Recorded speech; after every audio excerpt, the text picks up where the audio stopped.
So as former President Trump and others get ready to turn themselves in at the Fulton County Jail in Georgia, 30 other unnamed co-conspirators remain unindicted. CNN has identified one of those as Boris Epshteyn, the man who served as former President Trump's legal gatekeeper. Epshteyn gave direction to lawyers and others who were charged for their efforts to overturn the 2020 election. And our John Miller explains why he may have avoided indictment for now. I'm happy to share all of the information about the overwhelming amount of fraud that happened in the 2020 election in Arizona, in Wisconsin, and Georgia and Pennsylvania. Boris Epshteyn, a key voice in Donald Trump's inner circle, falsely claiming that the 2020 election was stolen. Making America great again. A Russian-born former investment banker who serves as one of Donald Trump's closest advisors, he was prominent in the push to get around the Electoral College with a pro-Trump slate of what prosecutors say were fraudulent electors. Yes, I was part of the process to make sure there were alternate electors for when, as we hoped, the challenges to the seated electors would be heard and would be successful. When Trump lawyers, led by Rudy Giuliani, called a press conference to claim massive election fraud, Epshteyn was there with them. And Boris Epshteyn. And he was in court when Donald Trump was indicted in New York. But unlike many others who were directly involved in Trump's attempt to overturn the 2020 election, Epshteyn has not been charged with any crimes related to the scheme. He has, however, been identified by CNN as unindicted co-conspirator individual 3 in the Georgia indictment. Does that tell us anything about Boris Epshteyn? What it does tell us is that in the view of the prosecutor, the person they've labeled as co-conspirator was part of this crime, was in on it, and does have some potential criminal liability. The fact that Epshteyn was not charged has caused some in the Trump camp to wonder, is he cooperating against Donald Trump or others? He could certainly have flipped and could be providing testimony against other witnesses. Something to consider, though, is that we weren't in the grand jury room and we simply don't know what evidence they were provided, and they simply might not have evidence that that prosecutors know they could get into court to ultimately bring charges against him. Boris Epshteyn did not return an email we sent with a list of questions about this story. His attorney, Todd Blanche, who incidentally is also the criminal attorney for Donald Trump, answered our email with a no comment. That is so interesting. Yeah. You think we'll learn more about more of these unnamed folks? I think we will, but the thing that puts Boris Epshteyn kind of ahead of other unindicted co-conspirators is there are people who reported directly to him. An example is Mike Romans, who did field operations during the attempt to get people on this alternate electors ballot who were charged in the case, and people above him, Donald Trump. So thus the question, what is coming for him, if anything? Testified in the grand jury in Atlanta, spent 2 days with the special prosecutor in Washington answering questions there, mentioned 17 times in the January 6th committee report, but so far, not a defendant in either one of these cases. All right, very interesting. John Miller, thank you. Thanks. Former President Trump is set to head to Georgia to be arrested for the 4th time. And sources tell CNN he is planning to turn himself in tonight at the Fulton County Jail to face another round of felony charges. Trump and 18 co-defendants accused of engaging in a criminal enterprise to overturn his election loss in the state. Well, the deadline to surrender is noon Eastern tomorrow. Half of Trump's alleged co-conspirators have already turned themselves in. These are the mugshots, including Trump's longtime ally, Rudy Giuliani, who was once known as America's mayor, a former U.S. attorney who prosecuted mafia bosses. The sheriff says Giuliani was booked and fingerprinted at the jail just like everybody else. So we have full team coverage. Sarah Murray standing outside the Fulton County Jail. Caitlin Polantz at the Fulton County Courthouse. Let's start with Kristen Holmes. She's in Bedminster, New Jersey. That's where Trump is now before he heads to Georgia. And you have some news just breaking on Trump's legal team there?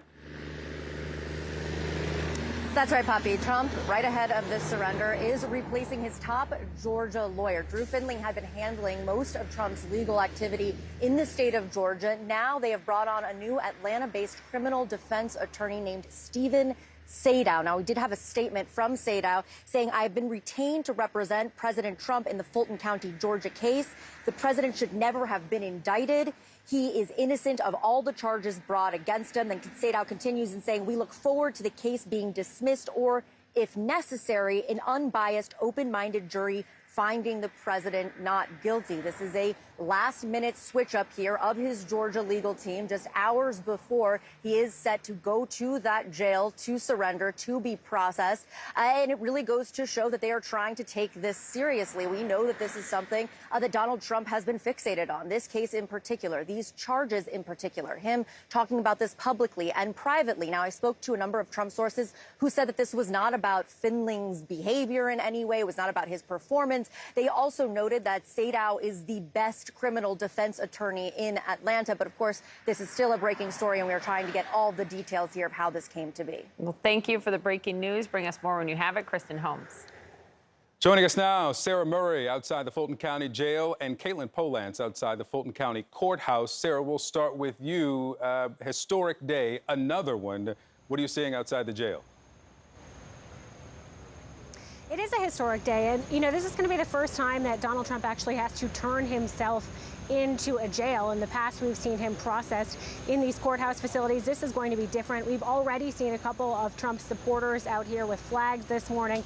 But as the hour draws closer, as we get closer to this evening when Donald Trump is expected to appear, obviously there's going to be a lockdown at the jail. We're going to see more security around here. We're expecting that he's going to get the full security treatment, ferrying him from the airport to this jail where he will be processed. Now, again, for a normal defendant here at the Fulton County Jail, this is a process that could take hours and hours. That is, of course, not expected to be the case for the former president. Normal defendants are searched. They go through a medical screening. They are fingerprinted. They have a mugshot taken.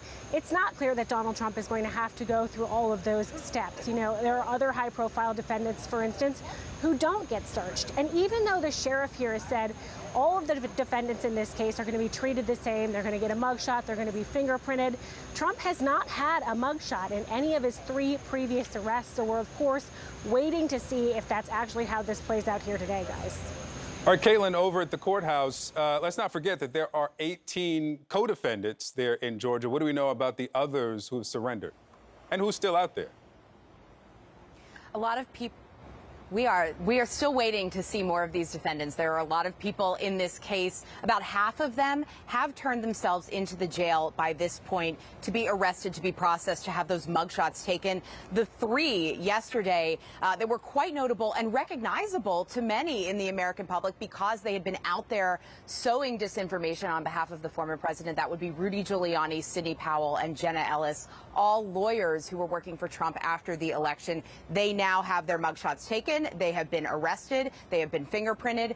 They have their bond agreements. Rudy Giuliani actually yesterday went to a bail bondsman, essentially to get the loan to pay, to put up his bond terms for the court system. And so he was able to be released. They all have been released. But as we await Donald Trump to come into town and to also be arrested, we are waiting for 2 other very recognizable figures in American politics. Jeffrey Clark, the Justice Department official who had been wanting to, or had been considered by Donald Trump to become the Attorney General to try and overturn the Georgia vote, the popular vote after the election. He has not had his bond terms released. If he has had them negotiated, he's not been arrested yet. Mark Meadows, the chief of staff from the White House, nor has he. And with these 2 men, they were trying to hold off their arrest. And a judge yesterday came in and said, no, that's not going to be possible. Your date, your deadline to surrender is noon on Friday. So we're waiting to see what happens with those 2 figures. Caitlin Polance at the courthouse, Sarah Murray at the jail. Thank you both.